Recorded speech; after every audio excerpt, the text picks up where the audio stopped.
Hello, everyone, and welcome back to the podcast. My hormones make me a nutcase. Hope you're all doing well. Welcome, welcome. So today we thought we'd do a bit of a different one.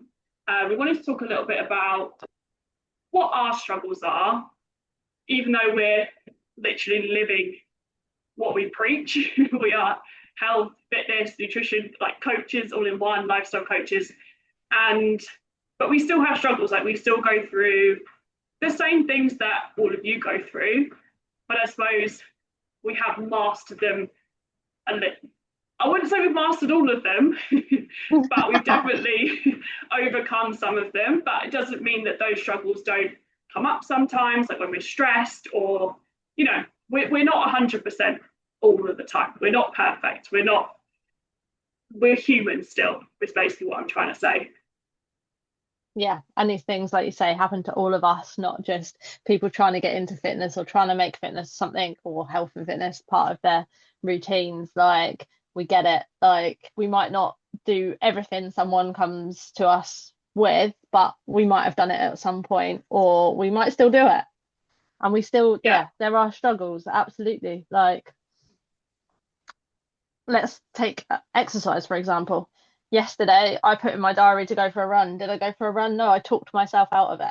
Like, it's, I still find, like, on some occasions it's so easy to go, no, I'm not doing that. Even if I've scheduled it in, I won't do it. Last night I did decide that I needed to do yoga instead because my body was tight, and I was like, actually, I'm going to do something instead. But that doesn't always happen. I don't always win with something like that. I might just go and do nothing. Yeah, for sure. And that's it. I think, like you say, we do the things to help us. When we put in a plan of action, like we'll say we'll schedule the workouts into our calendars and things like that. We do all of those things. But sometimes we do have those thoughts. And I'd scheduled into my diary to go to the gym, have my workout already planned.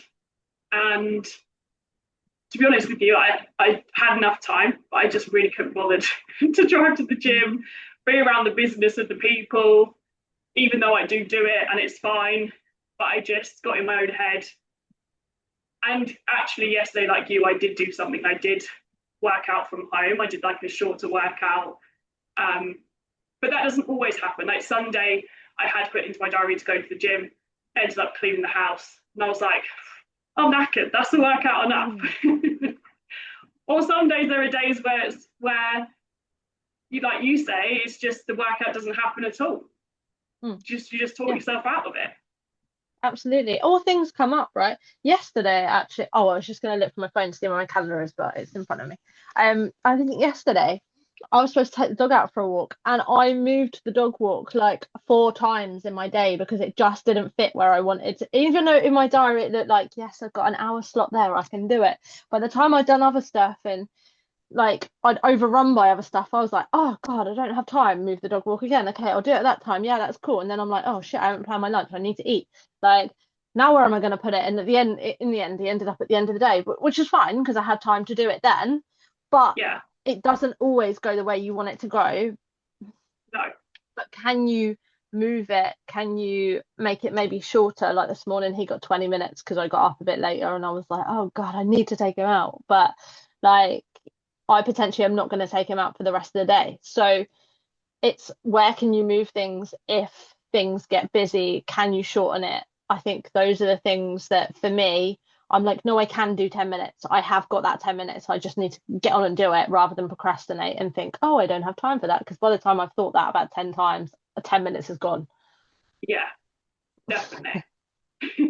No, I totally agree. I think shortening the workout, like yesterday, rather than I just kind of do like a bit of a circuit, I did a bit of a circuit workout rather than just a general strength workout because I was like, it's quick, it's snappy, I get it done, I don't have to think about it too much, not too much rest time, so I'm just driving it fit in like half an hour. So that's definitely one that helps me as well, just shortening it or moving it to a different day. Like if I am just feeling a little bit run down, maybe I'm during my period and having a really low day or whatever, I might say, do you know what, I've actually got free time in 2 days' time. I'll have a rest day today and I'll work out that day instead. Mm. Yeah, and I find that I'll do that and I'll try and move it to like a morning slot rather than an evening slot because I'm more likely to cancel it in the evening unless I've got something to go to, i.e., like I've got football tonight, football tomorrow, and then I've got football coach on Thursday. Because I've got those things booked in and I've got to see someone, I'm not going to cancel them. Whereas if Yeah, like last night I had my run booked in and it was only for myself and like I said, I didn't do it because I knew I could just be like, oh, and I should have done it if I was going to do it earlier on in the day because then I would have been more likely to do it. But I also yeah, find like a run for me is mentally the hardest thing to get out and do at the moment. It just is a struggle. But on like a Friday, I've been into a routine where one of the girls from football, she can go out for a run then. So I'm like, right, I know I'm definitely 100% getting a run in on a Friday. Like, so having that someone to be like, right, can we do this together? Or even if like I find sometimes with my clients, I'll message in the group chat saying, right, I'm doing a get fit with Rick tonight. Anyone else want to do it? And it will be virtual. And then I'll text everyone going, has everyone done it? And they're like, yeah, yeah. And that makes me do it because I think even if no one actually did do it, it makes me think that other people are doing it too. So I have to do it. yeah, yeah. No, I totally agree. And I think as well, like sometimes I have a friend that I go to the gym with on a weekend because sometimes I have all good intentions of going on a weekend. And because I'm up so early every single day, sometimes I'm like, don't be wrong, I'm probably only lay in bed till like 7, I might migrate downstairs. But for me, sometimes I just want to lay in bed that little bit longer because I'm not able to do it. But actually, if I know I'm going to meet my friend at the gym at 9 a.m. or whatever, then I'm like, I can't bail because they're going to be disappointed that I bailed on it. So it makes me go. I'm like, oh. So having that accountability to someone, like you say, putting it in your group and stuff as well, it definitely helps, doesn't it? Yeah, absolutely. 100%. Because I think, yeah, it's so easy just not to do it sometimes when you're on your own. But then again, like we said last week, you need to find your why. Like I know if I've moved it once, then I will definitely do it the second time because I'm like, right, I have no other time in my week. I have to do this. Like, and you will do it. Yeah, And that makes me do it because I know I haven't got any more time in my week to do it. So yeah, yeah, just remembering your why as well, like massive thing, yeah. which is a good motivator. And don't put it off for too long as well. So if you're gonna say not do it the next day, then you put it off the next day, and before you know it, it's been a whole week, and then it's so much harder to get back into it. So if you miss like one, maximum 2 days, just do something the next day because otherwise, if you let that go on, the more you're going to overthink it in your head, the more you're going to procrastinate, the more kind of scary it seems to get back into exercise, which sounds silly, but sometimes you do just think it's scary, but it's not. But it's just those Mm, that overthink in your head. absolutely. Yeah, 100%. And talking about overthinking and thinking and all of that other stuff, having not given yourself like enough time to rest, which I bang on to my clients about it. However, I'm not so good at resting. You're not the Rest resting is, queen. I'm not the resting queen. No, no, even when I try, like Saturday, like no, my new day, like my day not to do anything. I say anything, but exercise related, i.e., no weights or running or anything like that or playing football is a Saturday because I know I've got a football match on a Sunday. So I do need to rest. So it is, I've got one rest day and I'm like, yes, okay. However, my rest day does consist of like something stupid like 28,000 steps. That's what I did this Saturday anyway. But that's unintentional, right? I went out for a couple of walks with people and we just walked so far that I hadn't even noticed. But yeah, giving yourself enough rest or time to switch off, like, yeah, I struggle with that. So if you've got any tips, I'd be thankful. I think with rest, like I suppose you're actively resting because you're not pushing your heart rate up crazy. And actually, movement is still good for the body. I'm the same as you. I struggle to not to do nothing all day. Yeah. If I was to just sit on the sofa and not move all day, I get so itchy and I'm like, oh, like I need to do something. And I don't think having a walk is a bad thing on a rest day. Going out in fresh air, in nature, having a stroll, walking the dog, that's fine. That can definitely be counted towards your rest day. And hey, if you felt okay after those 28,000 steps, then I'm sure some people probably might find that difficult and be achy and stuff, but you're more conditioned, so your body is used to that. So it's not putting it into massive stress, if you know what I mean. But I think as well, what I've learned over the years in therapy, and it might not be the case for you, but for me, is I link a lot of my self-worth to productivity. So if I'm doing something and I'm achieving things, then me as a person, I have more self-worth effectively.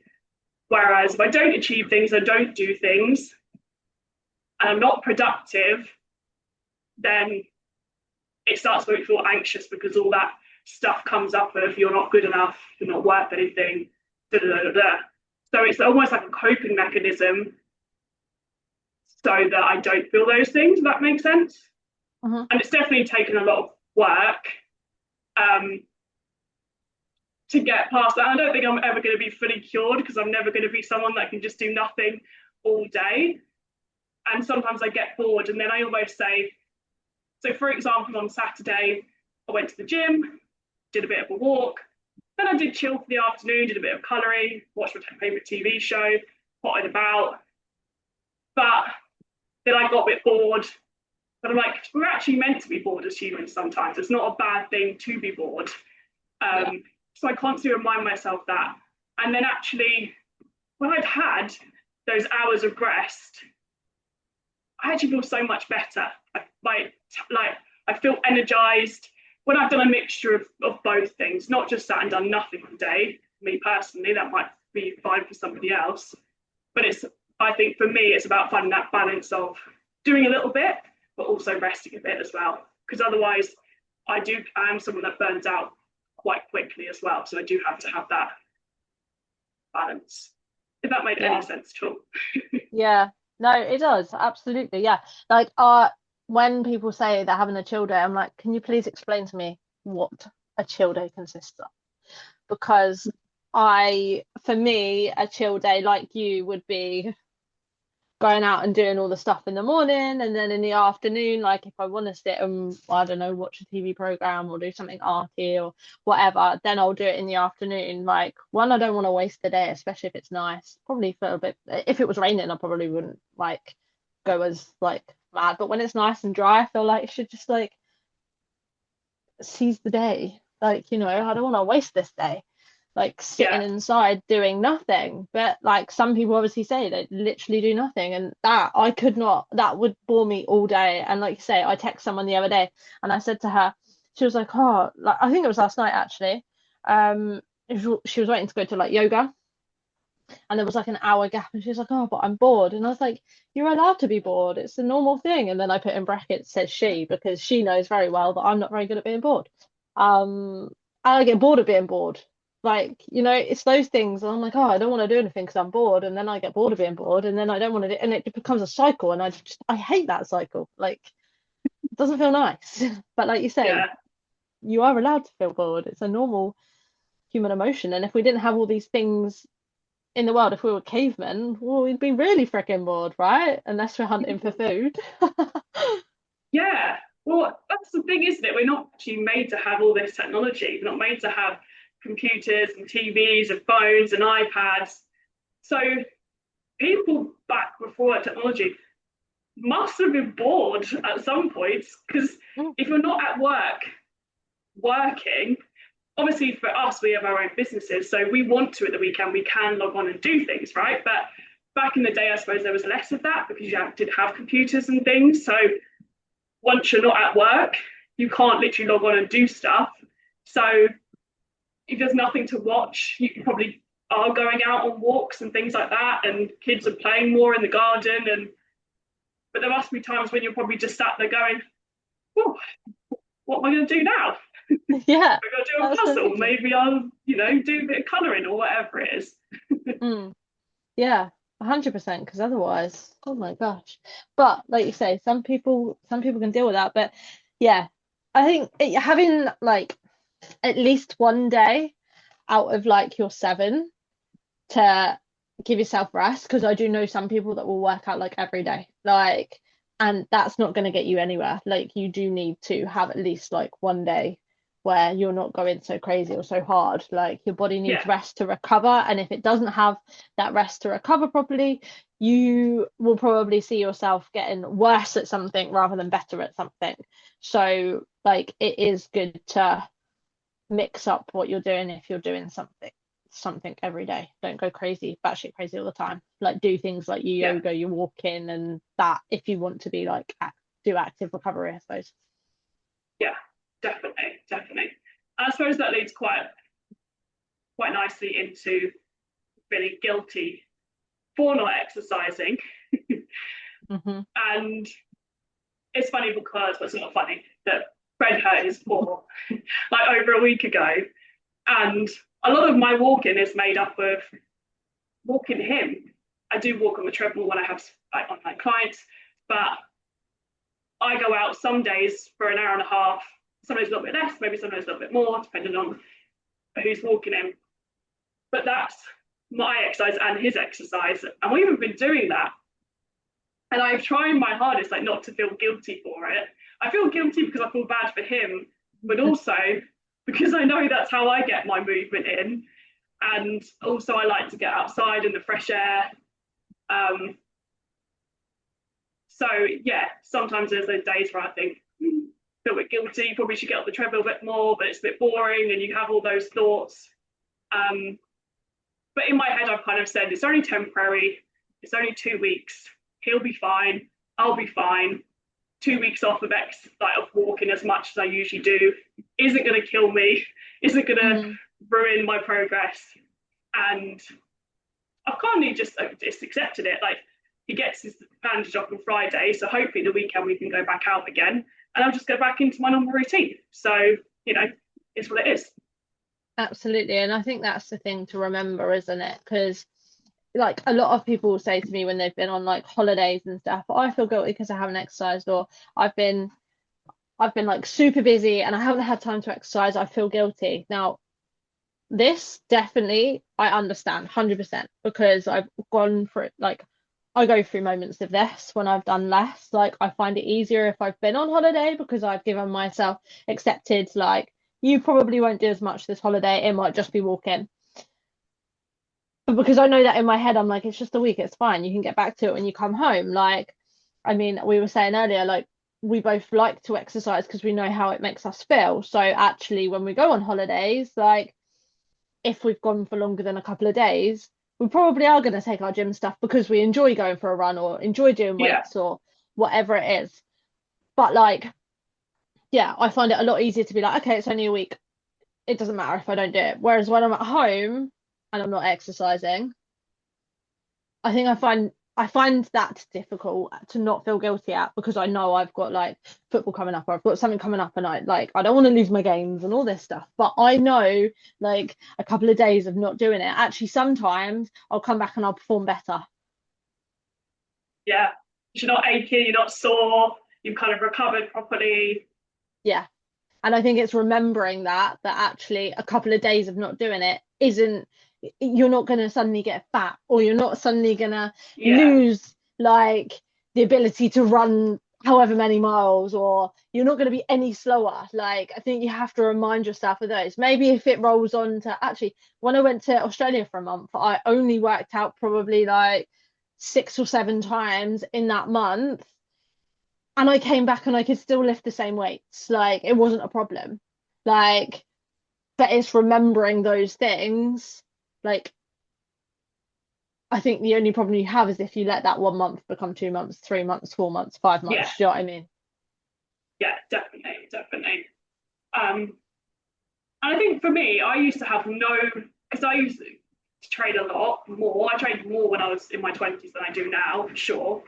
And I used to not feel guilty at all. I used to go on holiday, like, that's it, I'm not exercising for the whole week. I'd probably still go for walks and things like that. But gym wise, I was like, nah, I'm not going to the gym. But as I've got a bit older, I actually like to work out on holiday, depending on where I am and if I can do and things like that. But I actually quite like the routine. But for me, it's more about my anxiety than it is anything else. It's more like having a routine because I feel on holiday sometimes there's not really that much to do. And anxious people do like to have control of stuff, or I've definitely found that anyway.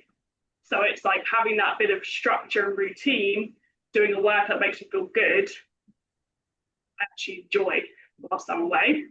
Mm. Um, Yeah, because and I know we had a few people like when we went away and we went away for a month and they're like, why are you exercising? You're on holiday. No, yeah, we're working. Like we need an everyday thing. Like it's our everyday. We're just in a different country. yeah, And also we both know we feel so much better and we didn't get ratty at each other like at all. And I feel no, like if I didn't exercise for that whole month, one of us was gonna die. it's so true though. Like if I don't exercise and it goes on 2, 3, 4 days, I notice physically on my body, like I start to just feel annoyed and pissed off. And I know that I just need to go and like lift some weights or whatever it is I'm doing, just get some energy out. And I automatically just feel better. So, Yeah. yeah, because we don't train. Yes, there are some aesthetic things to it, but actually a lot of it is for strength and longevity, which we talk about all the time, but and for mental health as well, and to make us feel good.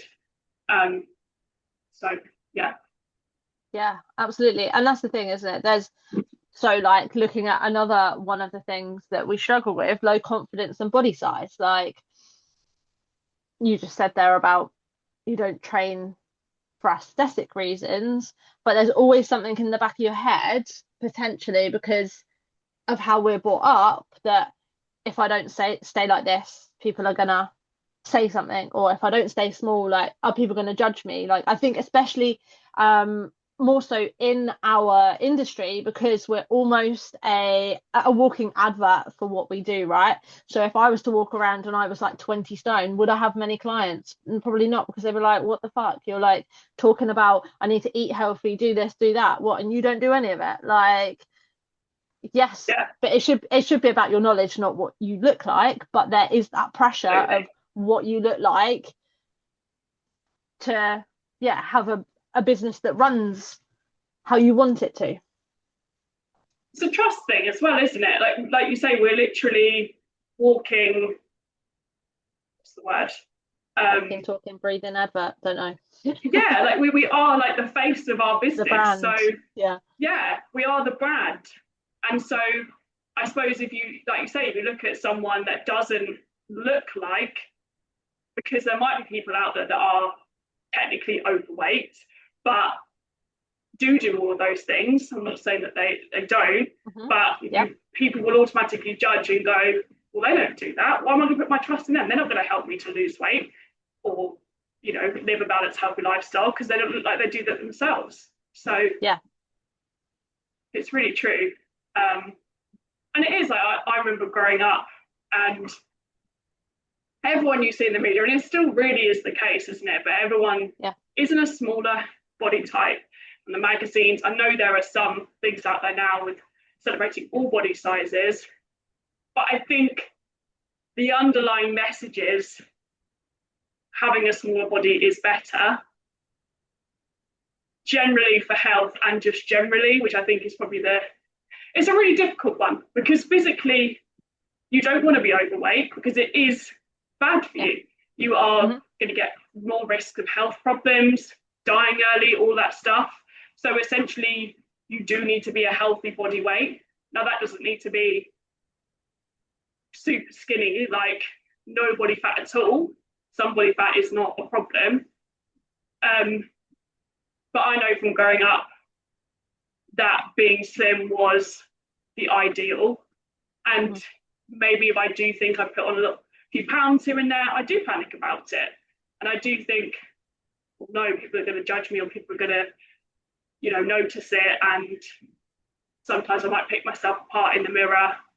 Not massively. I think I used to more so when I was younger.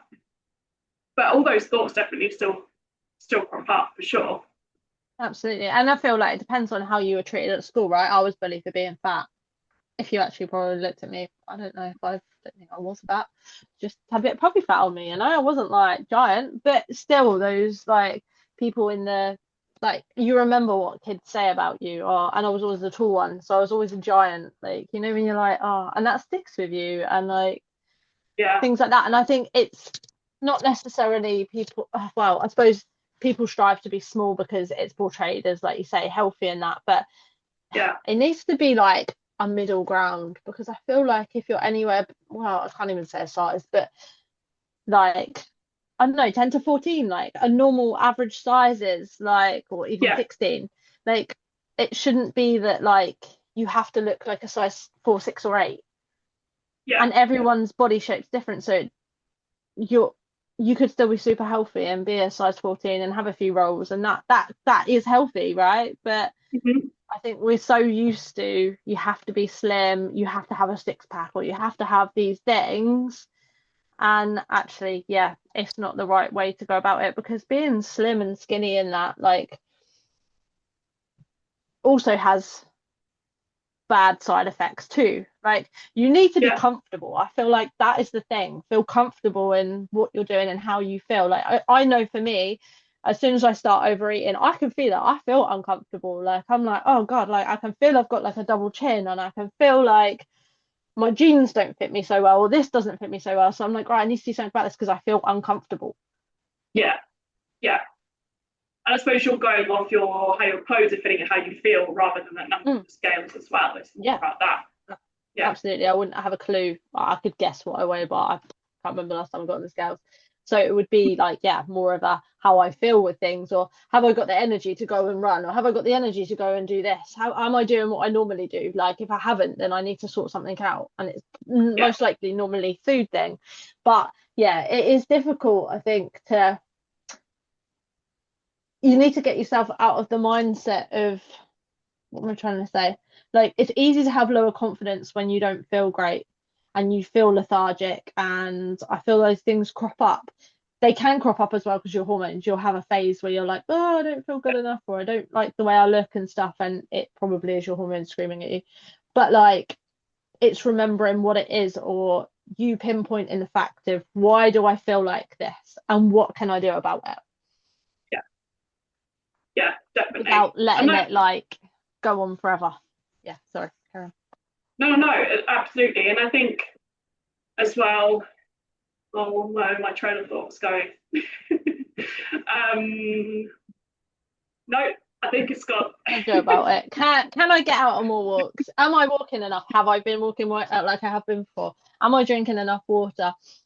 What does my food look yeah, like? Have I been snacking in between? Have I been adding an extra few nuts to the top of my whatever? Because I do stuff like that and then I think, nah, stop. I'm like, oh, this is fine. I need this fuel for football. I need this fuel for football. I need this fuel for football. And then I'm like, now I need to like recover from football. So I need to eat all this. And I'm like, no, stop it. Stop thinking like that because yeah, you don't need that much. Like you're using football as an excuse to eat more. yes, yes. And that's very much what I was trying to say is that your low body confidence could be linked to your bad habits that you have and the fact that you don't have enough energy, your body just feels lethargic and you don't feel good. Whereas when you eat well and you move and do all those things, you're naturally going to feel better within yourself anyway, even if your body isn't exactly how you want it. Like you're still going to feel more confident because you feel better. Yeah. And if you then keep going with that, you'll feel even better and then you'll feel more confident about your body and stuff. But yeah, that's a hard one to not always have in the back of your mind. And yeah, I think we definitely still have that sitting there. It's just how much you pay attention to it, or if you go, do you know what, I'm going to do something about you rather than you nagging me. Yeah, definitely. And I think it's probably, I'm only talking about women because that's what who we work with mostly, but it's been like that in the world for such a long time, hasn't it? So I think we're all kind of ingrained to feel a certain way about our bodies, and hopefully over time that will start to shift. And I know there has been shifts definitely, but it's just going to take Mm, time, isn't it? absolutely. To accept all Yeah. of our stretch marks and our cellulite and our little lumps and bumps and And normal absolutely. bodies. Everyone's got skin. Everyone has like bingo wings. They all wobble like this wobbles because otherwise you'd be bone. Like, Yeah, like these things roll when you sit. Like my stomach rolls. I've got rolls when I sit, or if I sit in a funny position or my angle's wrong, like you're gonna see a roll of fat because the way my body is, all of that is gonna move to the side. Do you know what I mean? Like there are these yeah. things that are normal that we have to you're not necessarily going to get rid of no matter what size you are unless you're like literal skin or bone. Like don't don't push yourself so hard to get to that point because these things are normal and everyone has them.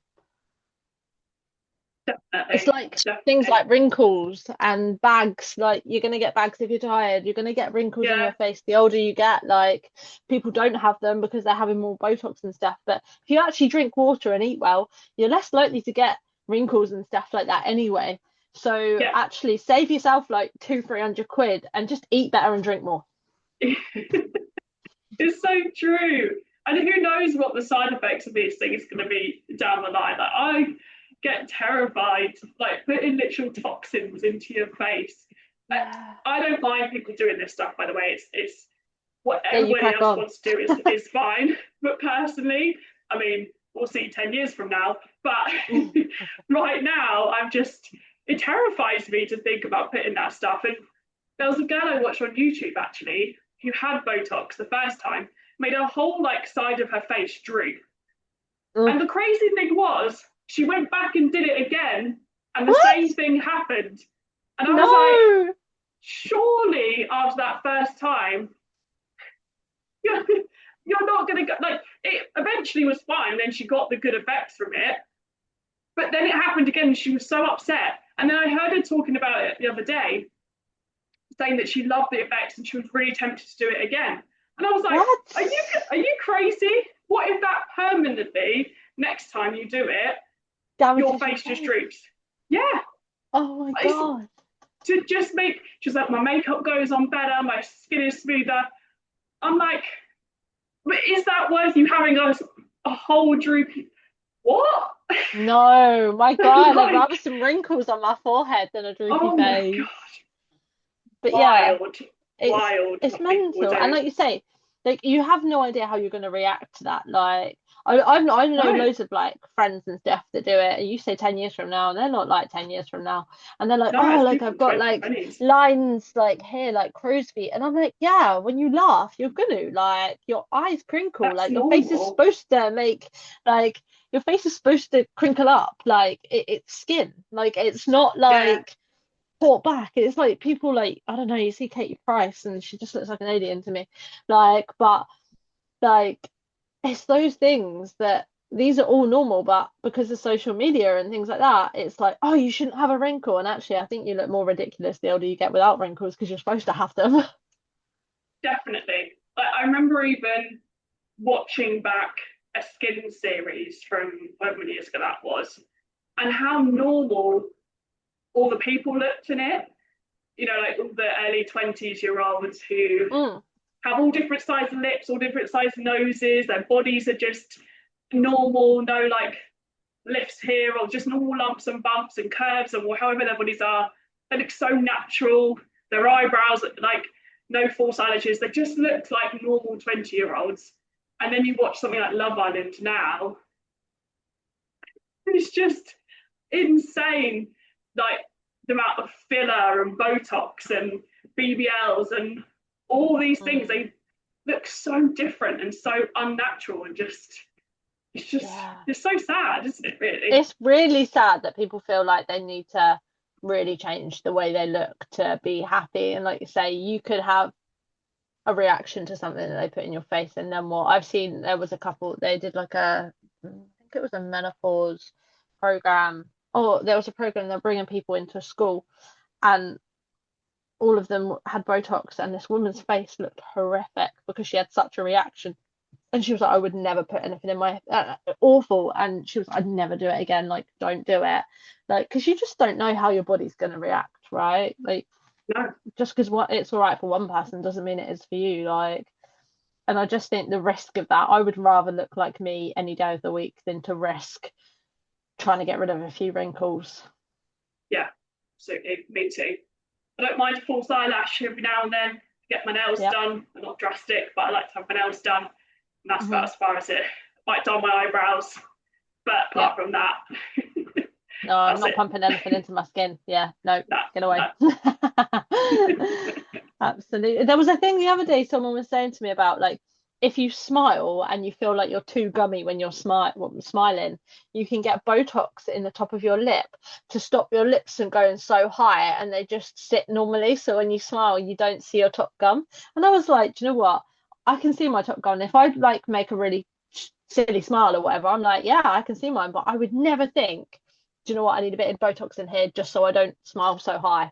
I didn't Like, think that was a thing. People are just I creating didn't. insecurities out of I nothing, aren't they? know. Yeah. I was like, oh, this is a thing. They were like, yeah. I was like, oh, okay. Did not know. All right. I'll keep my gums. Thank you. If you don't like my gums, that's not my problem. That's not That's your your problem. problem. Exactly. If you don't like something about me, that's your problem. That's not my problem. Exactly. I've got to live with it and I'm happy with it. Like, so Yeah. yeah, absolutely. Oof. Oh my God. So I suppose we haven't really weaved into this one very nicely, but we wanted to talk about one more thing that we both struggle with. And I think a lot of people do struggle with it, maybe in slightly different ways, but binge eating, which I suppose is kind of on a line as well, because of course that can go, I suppose it's a little bit of disordered eating rather than eating disorder, but of course there is binge eating disorder as well. So I suppose we've got to be careful a little bit how we talk about it. But do you want to share a little bit about what you mean by that, what you struggle with? Yeah. So 100% like the all or nothing or like mindset in terms of like being I went for a cycle of it, doing it for ages, being really good in the week, and then a weekend will come and I'm like, yeah, fuck it, it's the weekend, do what you want, like have what you want. Like I buy a bag of cookies, okay, they're gonna last me a day because I need to get rid of them because tomorrow I don't want to be eating them. Do you know what I mean? Like, oh, if I Yeah, eat them all now, doesn't matter tomorrow, when actually, like, that isn't that's not helpful for me at all. Like, I think now, like, having the mindset of if I buy a pack of cookies that have got 5 cookies in, I can have one every day rather than I need to eat all 5 now. However, at the weekend, I bought a pack of 5 cookies, and on one day, 2 of them, when I say cookies, like the big M&S ones, I ate 2 of yeah, them, and then I was like, nope, stop, put it in the cupboard, don't see it. You do not need to eat the rest of them. You can have that because tomorrow you're going to regret that you've eaten all of them, and you'll want one tomorrow, and there won't be one there. So I like definitely struggle more with that side of things, even though it's been a lot better since I've taken things like magnesium because I find like I don't crave chocolate.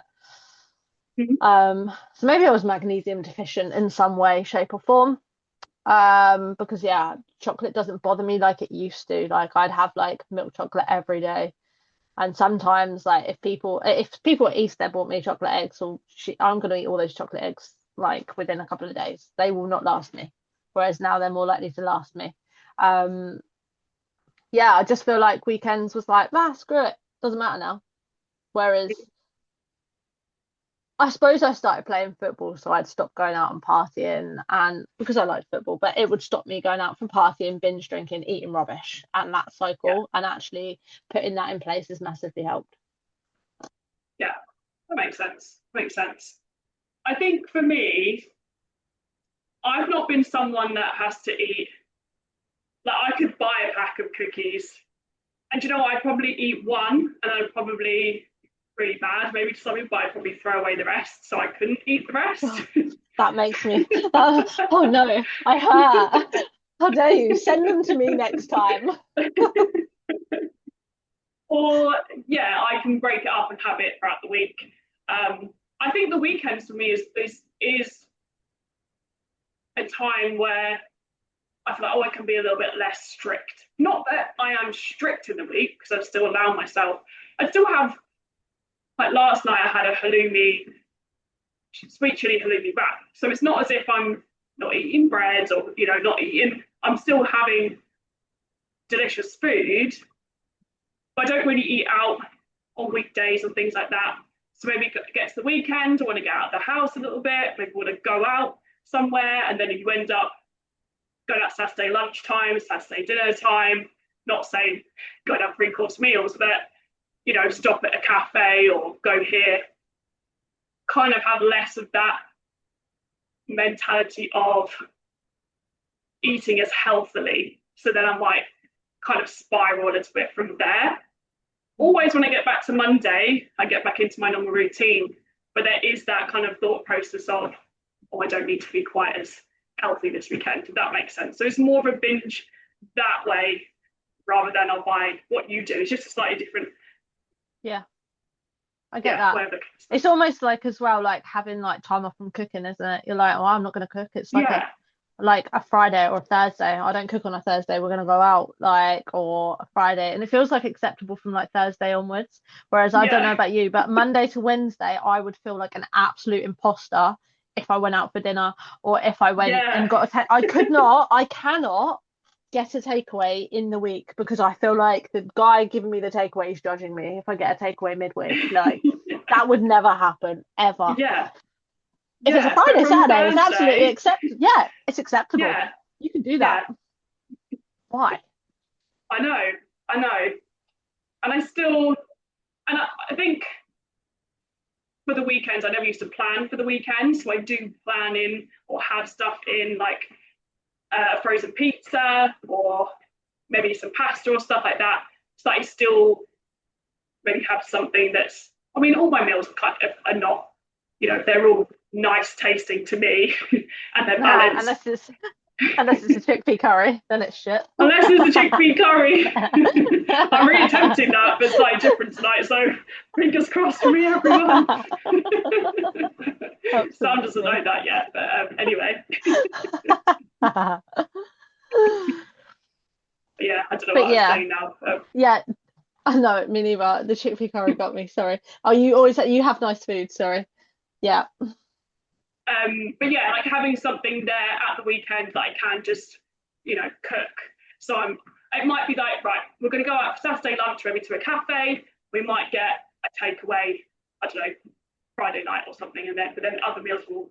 So you still kind of allow yourself to do that if you want to, but it's not going Friday night, Saturday lunch, Saturday night, Saturday lunch. It's not all the meals the weekend where you're just like, I mean, first of all, that's great that I can afford to do all of those. But oh my God, no, you'd be poor. But it's just not letting yourself spiral. I always make sure I have 2 meals, like breakfast and dinner or breakfast and lunch on a Saturday and the same for Sunday, so that I'm still getting those nutritious meals in. And then I do pop out and get something. It's not too bad. Yeah, massively. I think unless I'm going out for breakfast, 100% big breakfast all the time, every day, because that is the key to not, in my opinion, to not binging. Like that, if I haven't had that, then I know like I'm going to be so hungry and need to eat something. Half the time, if I'm doing that, I'm probably eating what I'm cooking because I'm like, I'll just eat my dinner as I'm making it because I'm so hungry. But that doesn't tend to happen when I've eaten like a really good breakfast. And I think as well, when I was just saying about that whole takeaway thing, I find like if I'm in the house on my own and no one's going to come back, I'm more likely, it's almost like secret eating, but not, but I'm more likely to order like a takeaway because I don't think anyone's going to judge me. Not that my mum and dad give a shit what I do because they're not going to tell me what to do, but it's that kind of thing as well. Like I think sometimes I then go, oh yes, I have the whole fridge to myself, like I've got no one in, what am I going to have? Let's get a big pizza and this and that because no one's going to see me eat those 4,000 calories, like. But yeah, I think I definitely struggle with that one as well. Like, yeah, I don't know whether it's because sometimes like I might walk in with a cookie and they're like, "You got a cookie? Where's my cookie?" And I'm like, "Hey, don't talk about my cookie." And then I don't show them I'm eating it. I'm not gonna go back. I'll hide stuff. So then I hide stuff in my room so my dad can't eat it because if he saw the cookies, he'd be having one. And I'm like, "No, they're mine. I bought them." I know. I have to do the same thing from Sam. I buy nice things, and then I have to like hide it because then he's in there eating it all. He bought me a 12 the other day because I love an orange 12, and I'd already brushed my teeth. So I was like, I'll have it tomorrow because I've already had my dinner and I had a bit of chocolate anyway. So I was like, have it tomorrow. He didn't eat it, but I was eating it on the sofa watching TV, and he comes and he went, "Do you know how close I was to eating that?" I was like, "You've eaten my twelve, I'm so angry." Oh my It's God, like, I I was genuinely this thought close. you I thought you were gonna say he's eating it. Oh my gosh.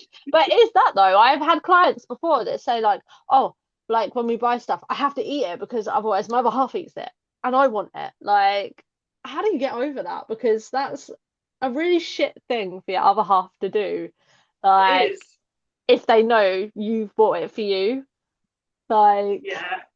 He has eaten it before in the past. He has eaten it, so I get that. oh my God. But I'd have it's been tricky because fuming. I'd have copped. Don't cop about much for you that get one. And down to that that was, shop, I'd be like, buy go me and another buy me one. some now. Yeah, Yeah, absolutely. But eating my food. Stop it. I know that's a really tricky one, isn't it? I suppose that's not really well, it is a problem in a way, but yeah. Yeah, because it makes people then eat like things quicker than they potentially would eat, or eat more of what they Yeah, like. You open a pack of cookies, you like feel like you need to eat 10 of them because you're never going to buy another packet again, like, or you're never going to get another. I suppose you got to have that in your head, like there is still, apart from mini egg chocolate bars, yeah, most things are still on the shelf, so you don't have to ram as many of them down your throat as you possibly can, yeah. right? Because those things you do. It is that I think that goes back to like caveman times though, is that we never actually knew when our next meal was coming. So it's actually built into us that we're like in survival mode of eat. I think I've maybe said this before, but Yeah. whereas now food is like so readily available, isn't it? And that's Mhm. why we get in so much trouble because we're like, oh, I just have this, I just have that. Whereas before, we've got to eat everything and keep ourselves full because I don't know when we're going to get that next meal. Yeah, absolutely. But now I think we need to definitely remember like there are still cookies on the shelf. Like I Yeah, think I sometimes I'm like I've got a money problem. It's not a food problem. I have a money problem. I've bought that, and if I don't eat everything that's on my plate, or if I don't eat all of that, like I've wasted money. Like it's definitely not a money problem. It's a self-worth or whatever problem it is going on inside. yeah. But I'm gonna tell everyone that it's a money problem. I don't want to waste my money. See, that doesn't bother me. I just sometimes really love the taste of stuff, and I'm like, I don't want to put it like chuck it away because I want to eat it because it tastes so good, but I'm so full. Yeah, oh, I went for a phase of doing that actually. I would be like, oh, I never feel full, so then I'd make myself actually feel full, and had to get myself out of the cycle of being like, oh, like I felt like my ribs were out here. Like, do you know what I Yeah, mean? Like, and I'd be like, stop doing that. You do not need to feed yourself until you're like full. And I don't know what was going on at the time, but I just remember being like, oh, I'm gonna order this, I'm gonna order that, I'm gonna eat it all, and I would eat it all, and then I'd be like, oh, maybe I do feel full. look, we go into so many different things could be from that, but I suppose we better wrap up there before we chew your ear off too much more. You don't need to know all our problems. No, no. Just know that even though we're PTs and online coaches, we are actually real life human beings too, and we Yeah, do have all we're these still problems. definitely we go through all the same things, and we're just as human as you are. So I hope this has helped you realise that and just be able to relate to us a little bit more. I think we're quite open and honest not when we speak anyway, aren't we? But yeah, we Yeah, just peeled back the layers a little bit more today. yeah, not too many, but some. But yeah, we'll wrap up there anyway, guys. So thank you so much for listening. If you want to join our free groups or check us out on socials, all the links will be down below. Or you can email us at contactempoweryouFitness at gmail.com. We always love to hear from you. Um, but yeah, that is everything from us for today. Thanks again for listening, and we will catch you in the next one. We will indeed. Damn, I was trying to think of a foreign language. My brain Steve didn't work quick thinking, enough. I'll just go with ciao. adios again. Ciao. What we said. See ya. Bye.